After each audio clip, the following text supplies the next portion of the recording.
What's up, guys? Welcome back to my channel. If you are new here, go ahead and click the subscribe button down below and give this video a big fat thumbs up. Today I'm joined by LaToya Cooper. LaToya is an A-list artist, career strategist, singer, and author. You're also the founder of Meets the Boardroom, which is an amazing organization that provides training for musicians and other creatives. I'm super excited to hear about that.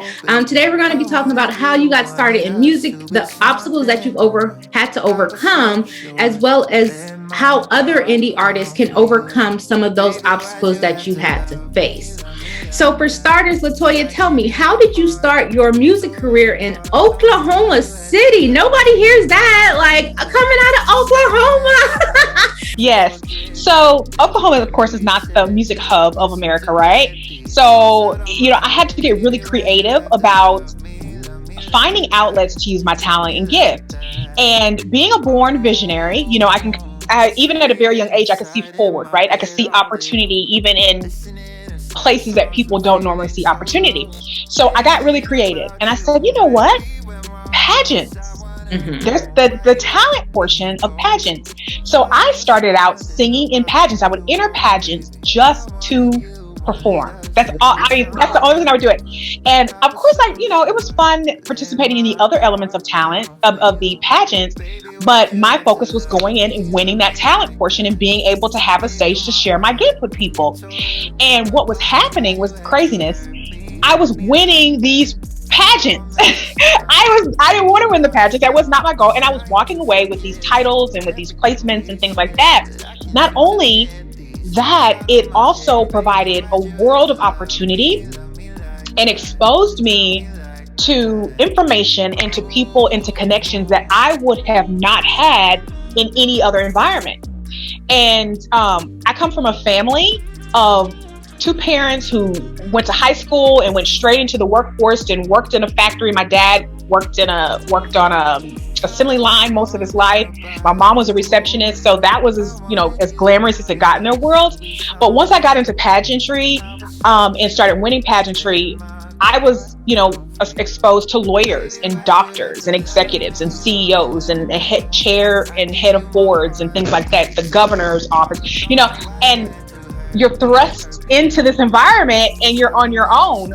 But luckily I had people around me who nurtured me and prepared me to be able to carry myself well and exist in those spaces.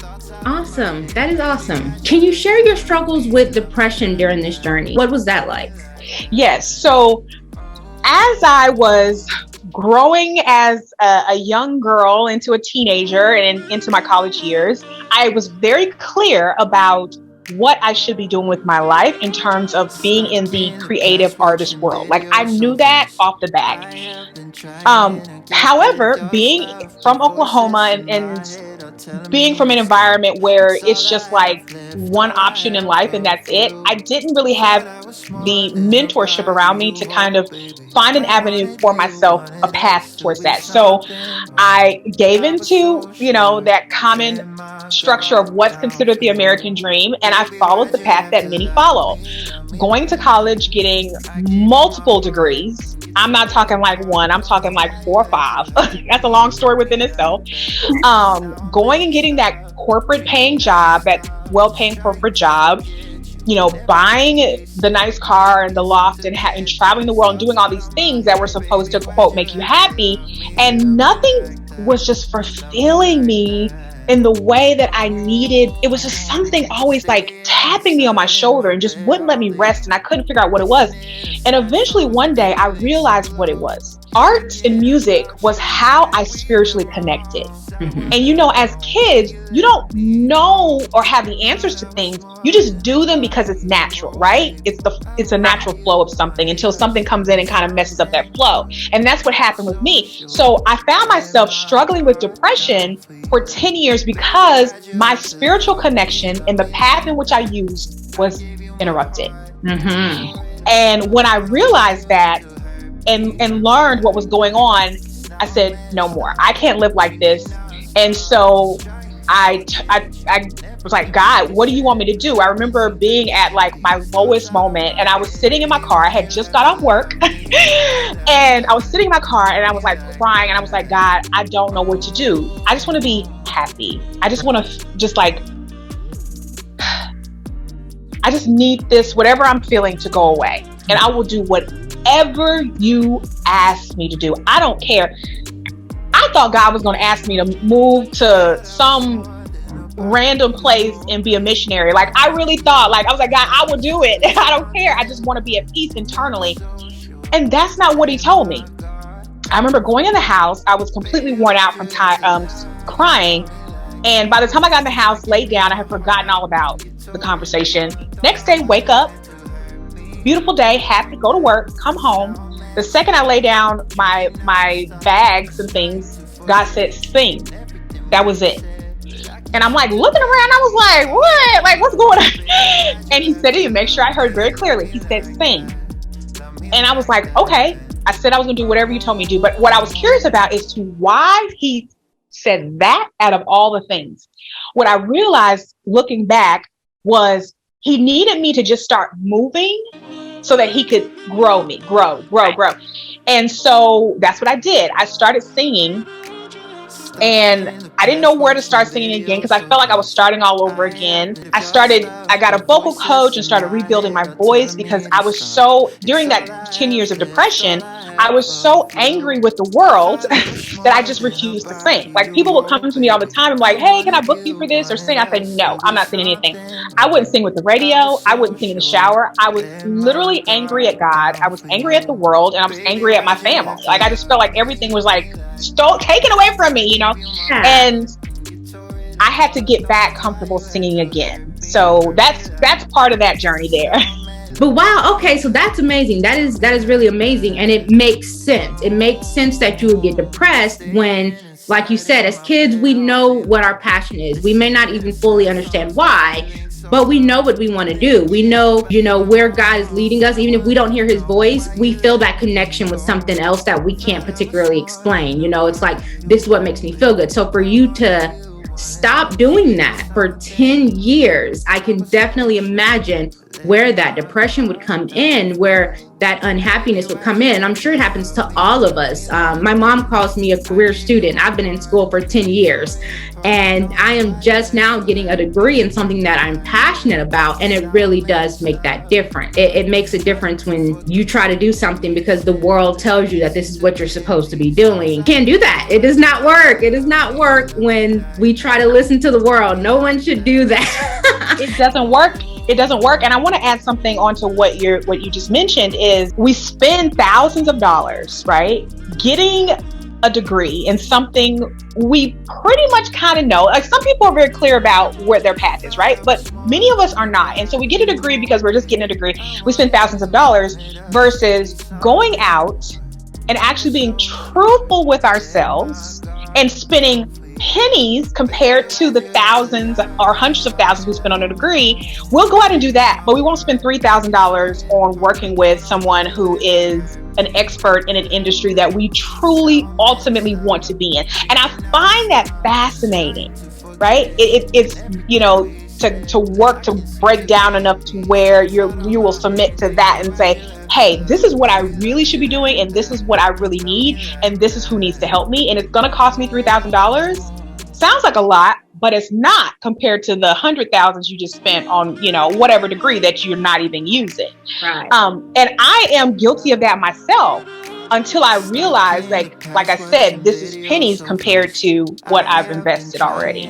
Absolutely. Absolutely. I think where people are hesitant when it comes to making that investment that doesn't come with the piece of paper is that they wonder, well, where am I going to be able to take this? With the degree, you get the piece of paper at the end. And the world has kind of said, well, that piece of paper is going to open up doors for you. But that's not necessarily true, particularly if you don't have the knowledge behind it and the passion behind it. Then that piece of paper isn't going to get you very far. So going into that, tell me about Music Meets the Boardroom. Tell me about how you give to others in a way that they can take that and go ahead and pursue their passion. Music Meets the Boardroom is designed and was built to help artists see and embrace their full being. And that is being a born entrepreneur. However, the entrepreneurial part of us often is not nurtured. It is not nurtured. With Music Boardroom, I want to change that. And much of the skills that I learned in the pageantry world, I apply very much into Music Boardroom. And that's where the name comes from. Music Meets the Boardroom. Walking into a boardroom, understanding your business, understanding the industry you're in, very confident about the business that you operate. And then also another thing that is so important at Music Boardroom is ownership and legacy building. So not just pursuing opportunity, but that is ultimately what you want, but also building legacy and owning your intellectual property. Artists are built with a gift that is a intellectual property. It's called an intangible intellectual property. And I think that's where oftentimes as artists, we have a hard time really understanding the value of our gift because it's intangible, meaning it's not easily measurable. So like for example, a house, right? It's measurable based on the market. A car, it's a fixed price, things like that. Intangible intellectual properties, assets are not. So therefore there's no cap on what that value can be. Oftentimes as artists, we'll make the cap low, but really the sky is the limit as to what the value of that asset or brand can be. And so I like to create space to have a healthy conversation around that and help artists start to embrace the true value and source that they hold.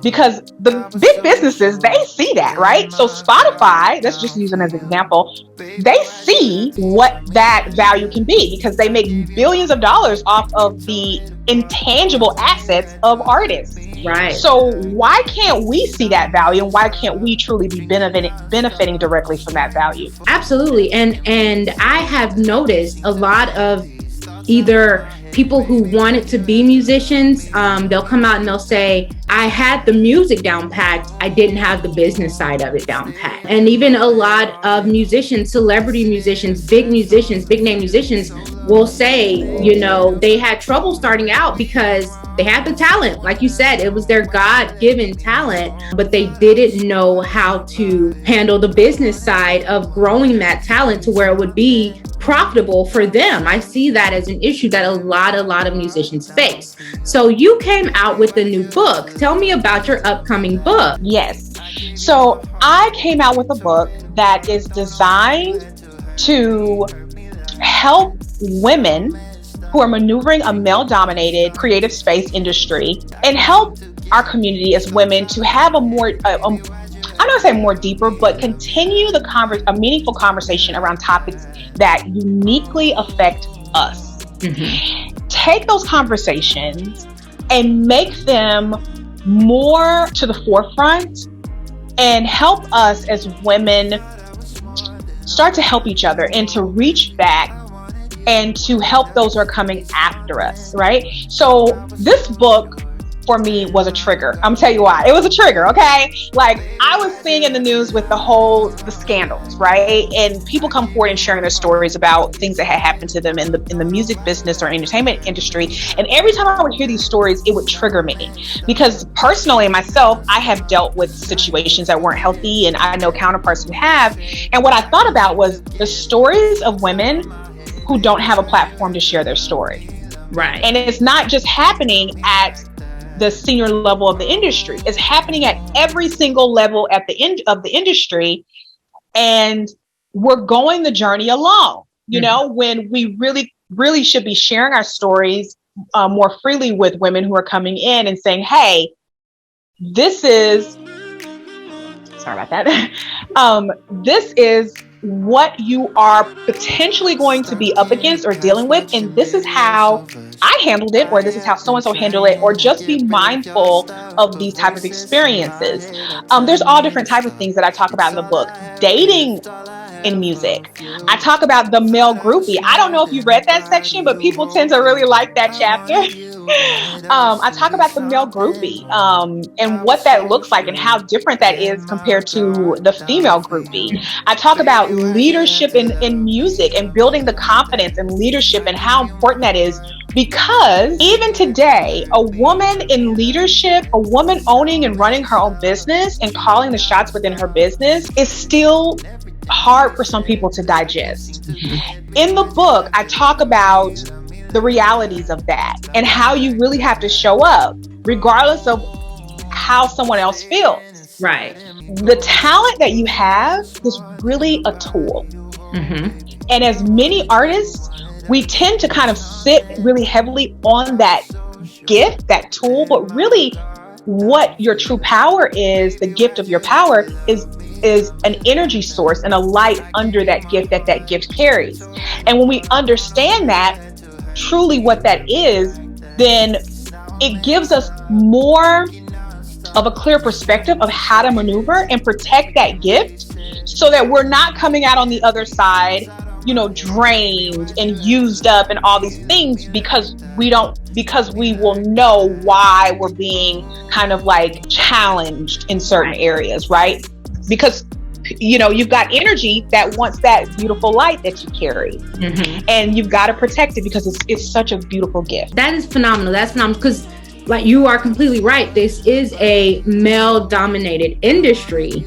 And I think that one of the reasons that it is because so many women don't have guidance or mentorship telling them how to navigate through this industry. And when they face those things, like you said, they're not just happening on the top level. They're happening as soon as you try to get your foot in the door. They don't know what to do next. They don't realize that that is something that a lot of people trying to get into that industry also experience, and that there are ways to navigate around it. There are ways to keep pushing forward. And so a lot of them kind of miss out on that. So I definitely think that what you're doing is very, very, very important.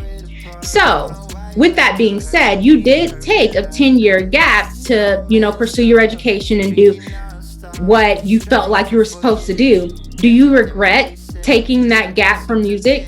There are moments where I regret it, and then there's moments where I say everything happened exactly how it was supposed to happen, because had I not taken that 10-year gap, I would have not built the business savviness skills.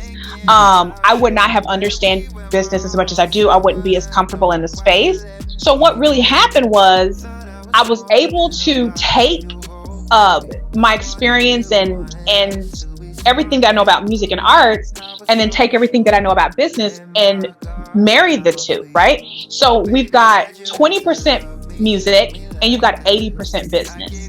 And that plays a big part as to why a lot of artists that we see that are phenomenal just don't get ahead, because the 80% is the business, even though we're told to focus on the talent and simply hone the talent. Mm-hmm. But 80% of it is what propels you, that's the business. Absolutely. You are so right about that. You're absolutely right about that. And that's definitely something that not even just musicians, but creatives have to understand, that it is important for us to hone in on our gifts. It is important for us to really develop them and make sure that they are good, that we're, always producing good content, good material that we're putting out there. But like you said, it won't get us very far if we don't focus on that business side of it. And so many people struggle with that. So I'm so glad that you're offering them assistance with that. Being an artist is no different than any other business. Mm-hmm. Business is business. It does not matter if you're working in the creative industry or you're working in something else. Business is business. There's nothing different about that. I think where the struggle kind of happens for us, and including myself at times until a light bulb came on, is that our product and service is built inside of us. Mm-hmm. Versus, this cup, product, service, a product. We carry ours everywhere we go. And so it's so personal to us. It's our lives, it's our body, it's our spirit, it's our soul, it's our mind. At the same time, we have to also keep in mind that we are the product, we're the service, we're the business. We have to see it for what it is, in order for it to blossom and to be used in its full capacity. And we have to let go of that kind of like personal kind of like perspective a little bit, keeping it safe, right, and sacred and cherished, but at the same time saying, hey, I'm going to be the one who exploits my gift and not someone else. Now, you hear the word exploit, right? You hear it, and it's got this like dirty kind of connotation. I think that's the word to it, right? But then when you go and you look up the definition of what it actually means, it means to use to its full capacity. To how can I say this? That's what it is. And I'm like, oh my gosh. So why are we taking our gift and handing it to someone else, saying, go get me opportunity, go expand opportunity for me? They go out and they do that. And then we're like, this person's taking advantage of me or what have you. No, they're exploiting your gift. They're using your gift to its full potential and productivity. Right. So if you're not comfortable with that, take it back and you do it for yourself, or you hire someone that you trust to do that for you. And what will help kind of keep those checks and balances in place is knowing the business, knowing yourself, knowing your gifts, so you know where to draw the line. Absolutely. And that, I think, is the best protection that any artist or any creative can possibly have, is that when they make those steps to, make sure that they're getting the recognition that they deserve and the success that they deserve, you have to know a little bit about the business so that when they start talking business to you, you can call bullshit when you need to. You can say, now wait a minute, okay, I know a little bit about this. I took a music meets the boardroom class. Yes. What you were telling me is to not be true. So I definitely agree with you there. You definitely have to know a little bit about the business to make sure that the people that you have helping you aren't taking advantage of you and they're not exploiting you for their own benefit. If they're going to use your talent for its maximum potential, then it needs to benefit you and not just them.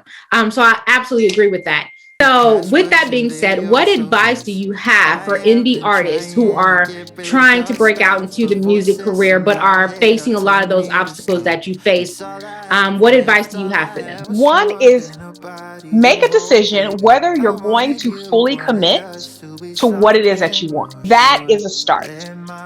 You cannot get full-time results off part-time efforts.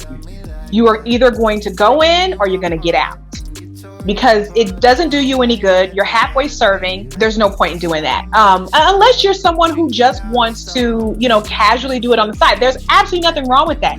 But if you truly want a career in the space and you want to use your talent full time, you got to make that decision. 1.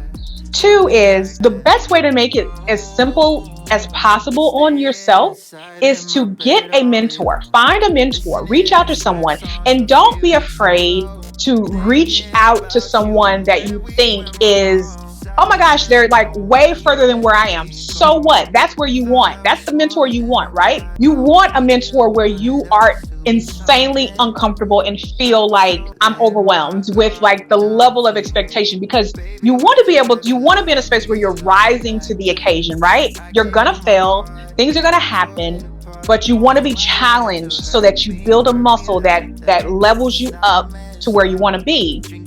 And invest in education and getting in the rooms and surrounding yourself with people who are where you want to be, and has the knowledge. And that alone is going to make a huge difference and is going to propel you as an artist beyond many artists that are not doing any of it, right? A lot of artists, we're so focused on building the fan base, which is a great thing and that you need that.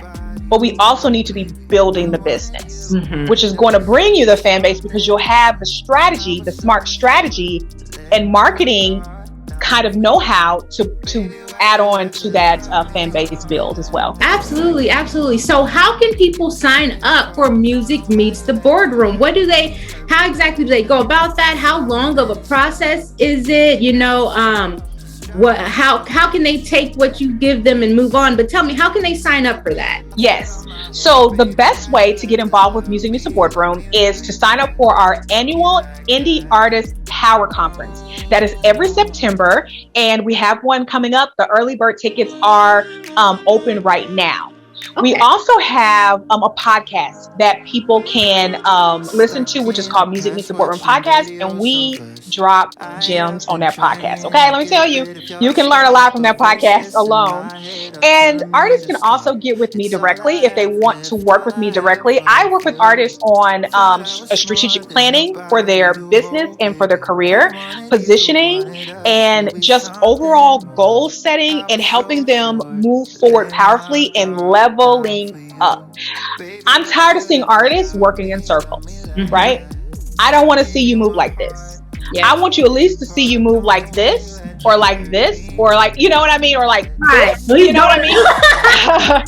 But I see a lot of artists who move in circles, hoping and expecting something to show up different, not knowing that they can kind of position themselves to start strategizing and leveling up. So I work with artists directly to help that show up for them. Awesome. I do have one more question. So you have a segment, you have a YouTube channel, and you have a segment called, I believe it was 10 Minute CEO. Tell me about that. Tell me about what 10 Minute CEO is. Yes, thank you for asking about that. Every Tuesday at 11 a.m. Central Time, I am on YouTube, Twitter, Twitch, Facebook, and some other platforms for 10 minutes. And in that 10 minutes, I drop gems on just elements about music and the music business and business in general that will help an artist level up. They can take that information, apply it, and move forward and things of that nature. And so I have been going live for like 4 or 5 months in that area, but that segment has like slowly and surely like evolved and it's kind of morphing into its own little thing there. So it's going to continue to grow. And so if you're at lunch at work and it's 11:30 a.m. Central Time and you're eating your lunch, just tune in to Music Meets the Boardroom on any of those channels, and we can chat, and I even answer questions as well. Wow, awesome. Okay, so my last question then: where can people find you? Where can we find you on social media? Where can we connect with you? Yes, so you can find me LaToya Cooper, the songstress, and it's so funny because I usually go LaToya Cooper, the songstress. Like I just, kind of fun. But like, no, I gotta do my signature thing. I gotta throw that in there. But you can find me on Facebook. You can find me on Instagram, LinkedIn, YouTube, Twitch, Twitter, any of the mainstream platforms. Just Google LaToya Cooper, the songstress, or Music Meets the Boardroom, and we're gonna pop right up. The easiest way to find us is just to Google. And that's one thing that I work with artists with, is to help them become extremely searchable. So people put in their names and they're going to know this person is a real deal. They're not playing games. And they've got a huge resume out there on Google of where they've been, where they're going, and how they're going about. And so just Google LaToya Cooper, the songstress, or Music Meets the Boardroom. We are going to pop up and you'll be able to find us very easy. Awesome. I love that. One of the things that I talk to people about a lot, me being a publicist and working with the media and things like that, is that when you are working on that career that centralized around your brand and things like that, you have to be, the term I use is Googleable. You have to be Googleable. So I'm so glad that you teach that, but not only do you teach that, but that you clearly abide by it as well, because you're saying, find me on Google, if you want help to be able to be found on Google. Yes. I absolutely love that. Well, LaToya, thank you so much for joining us today. Thank you for sharing your knowledge with others who have been in the same footsteps as you and are trying to get to where you are right now on such a phenomenal level and releasing new music. I listened to some of your songs this morning. So awesome job. Thank you so much again for joining us. Is there anything you want to add before we leave? One thing is that the book is going to be out July 13th, and you'll be able to get the book, Simple Methods, Smarter Decisions, and it'll be available on all ebook platforms. Okay. Starting in July 13th, and then the hard copy comes, and then the Audible is actually going to be coming out as well. Yay! So I will put a link to that in the description down below, guys. I'll also put a link to LaToya Cooper. If you want to reach out to her, I would highly, highly suggest it, especially if you are a musician trying to break out into the career of being an artist. Definitely get in touch with LaToya, find out how she can help you, because she's clearly doing some amazing things for herself and other artists. That is all that I have. So again, thank you so much. And I want to thank you. I want to thank you and your listeners for providing such a great platform for us to be able to share and get the word out and to help people grow and be more powerful in their gifts. Absolutely, absolutely. I'm all about helping here. I want to educate as many people as possible. So the fact that you do that is so amazing. A lot of times people kind of make it to the top and they want to be hush mouth about how they got there. But the truth of the matter is that we needed help. Other people need help. And it's not going to stop our shine. You know, someone else coming up shining is only going to make us look better, because people are going to be like, well, how did you do that? And they're going to be like, girl, let me tell you about LaToya Cooper and how she made me a star. Yes, an effective star, right? An effective, focused star. You know, what I find interesting, and this is us talking, and you mentioned like how to get to the top, right? And what I'm realizing is, right, they glamorize being at the top, right, or what's considered the top.